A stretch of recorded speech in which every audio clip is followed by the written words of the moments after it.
हाँ 10 करोड़। फिर 10 करोड़ का है, 10 करोड़ रह बढ़िया है। ज़्यादा हुआ होगा। 10 करोड़ हो गया सर। तो दिखाया था कॉमर्स करोड़ हमारा तो 20-25 लाख का, हमारा 25-30 लाख। 90% खत्म हो गया। कौन से क्राइम उसका इंजेक्शन वगैरह का? को ये डाइवर्ट करते हैं। तो इसने अपने स्टेटमेंट में बताया कि दरभंगा, मधुबनी, पूर्णिया, कटिहार, गया और कुछ अन्य डिस्ट्रिक्ट से ये सरकारी दवाइयाँ मंगाते थे। जी, इनकी प्रॉपर्टी की भी जांच की जा रही है। इनके विरुद्ध BNSS 107 का प्रस्ताव भेजा जाएगा। इसने खुद हाल फिलहाल में कुछ प्रॉपर्टी लेने की बात स्वीकारी है और इनका बैंक अकाउंट भी चेक किया जा रहा है, उसे भी फ्रीज कराया जाएगा। और दूसरा इसने ये में बताया है कि सपोज कोई पेशेंट आया, उसे 20 गोली दे रही है, तो उससे सिग्नेचर 20 गोली पे कराया, बट उसे दिया गया 10। पटना पुलिस को जिस मोस्ट वांटेड की तलाश थी, आखिरकार वो मोस्ट वांटेड पुलिस के हाथों आ ही गया। नमस्कार, न्यूज़ फॉर नेशन देख रहे हैं आप और मैं हूं सानिया आपके साथ। पटना से ये बड़ी खबर हम आपको बता रहे हैं, जहां पर एक नशे के कारोबार से जुड़ा एक most wanted criminal Neeraj Kumar police के हाथों आ गया है और वो अपनी पूरी जानकारी, अपने पूरे सिंडिकेट की जानकारी खुद अपने मुंह से कबूल कर रहा है, सारी बात बता रहा है। पहले जरा वो वीडियो देखिए जिसमें वो तमाम बातें कहता हुआ नजर आ रहा है।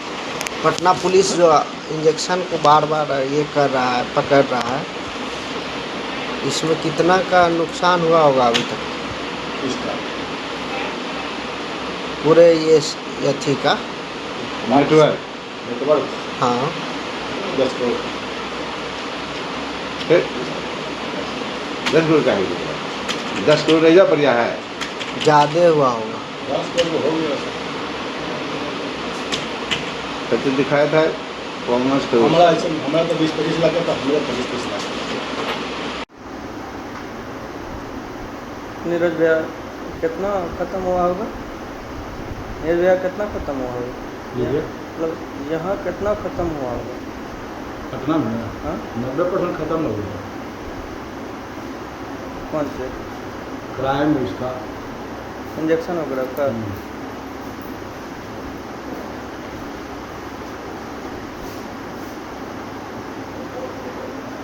मतलब पटना में जो है अभी नहीं हो रहा है। हमको तो मिल में हाँ हमको तो मिल में सुना कि नीरज कुमार किस तरीके से अपने पूरे सिंडिकेट के बारे में जानकारी दे रहा है, इसका कितना पुराना काला चिट्टा है वो सब खुद अपने मुंह से बता रहा है। इसके बारे में हमें जानकारी देने की इतनी जरूरत ही नहीं है, खुद सारी बातें कबूल कर रहा है और बता रहा है कि कैसे ये नशे का कारोबार करता था और कितने समय से इसका नशे कारोबार से जुड़ाव है, इसके साथ ही साथ इसका आतंक कैसा था, सारी जानकारी ये खुद बता रहा है। और वहीं इसको लेकर के पटना पुलिस का क्या कुछ कहना है, पहले जरा वो दवाइयों को ये डाइवर्ट करते हैं। तो इसने अपने स्टेटमेंट में बताया कि दरभंगा, मधुबनी, पूर्णिया, कटिहार, गया और कुछ अन्य डिस्ट्रिक्ट से ये सरकारी दवाइयाँ मंगाते थे। और मंगाने का इनका जो मोडस ऑपरेंडी है, तो इन्होंने बताया कि 2 तरीके से, वहाँ कुछ एजेंट्स हैं जिसको आप दलाल बोल सकते हैं, वो उनसे ये संपर्क में था और वो क्या करते थे कि 2 तरीके से डाइवर्ट करते थे। एक, जब स्टॉक आता था फार्मेसी, सरकारी फार्मेसीज के लिए, तो रास्ते में ही उसे डाइवर्ट कर लिया जाता था, उसमें से कुछ निकाल लिया जाता।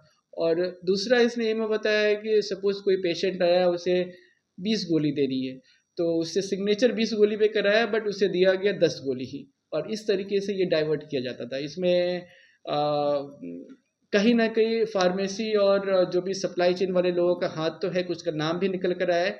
स्पेसिफिकली डॉक्टर्स का हाथ है कि नहीं, अभी तक इसका कुछ एविडेंस हमारे पास नहीं है अभी, और इस पर अनुसंधान किया जाना बाकी है। और ऊंचे दामों में बेचा जाता था।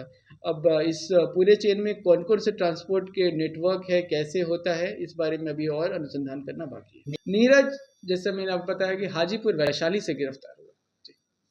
अनुसंधान का विषय है। अब एग्जैक्ट मुझे एक स्पेसिफिक इंसिडेंट इसने नहीं बताया, इसने मोडस ऑपरेंडी बताया कि ये 2 तरीके हैं जिससे ये सरकारी दवाइयाँ डाइवर्ट होती थी। अब इस पे और अनुसंधान करना होगा।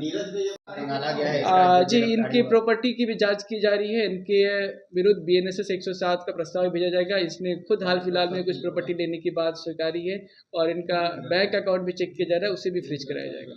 पुलिस में 20 से अधिक गिरफ्तारियां हो चुकी है इन टोटल।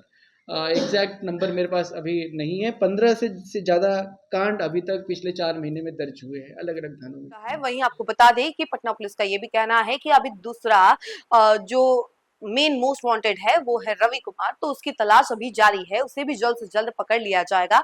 और नीरज कुमार की गिरफ्तारी आपको बता दें वैशाली से की गई है, जब ये दूसरे देश में जाने की पूरी तैयारी कर चुका था, विदेश भागने की तैयारी कर चुका था, तभी इसे पुलिस ने गिरफ्तार कर लिया। पटना पुलिस के हाई अलर्ट जोन की वजह से ये तुरंत गिरफ्त में आ गया और इतने बड़े साजिश में लगा हुआ था ये कि हाँ ये बिहार छोड़ करके, पूरा देश छोड़ करके दूसरे देश में चला जाएगा और ये बच निकलेगा, लेकिन इससे पहले ही पटना पुलिस ने बड़ी कार्रवाई करते हुए इसे गिरफ्तार कर लिया और इसने खुद सारी बातें बताई है, सारी जानकारी इसके मुंह से आपने सुनी कि हाँ किस तरीके से ये अपना नशा का कारोबार करता था और कितनी संलिप्तता थी इसके नशे कारोबार में, सारी जानकारी इसने खुद बताई है। इस खबर फिलहाल के लिए इतना ही। ऐसी तमाम अपडेट के लिए जुड़े रहे हमसे और देखते रहे न्यूज़ 4 नेशन। धन्यवाद।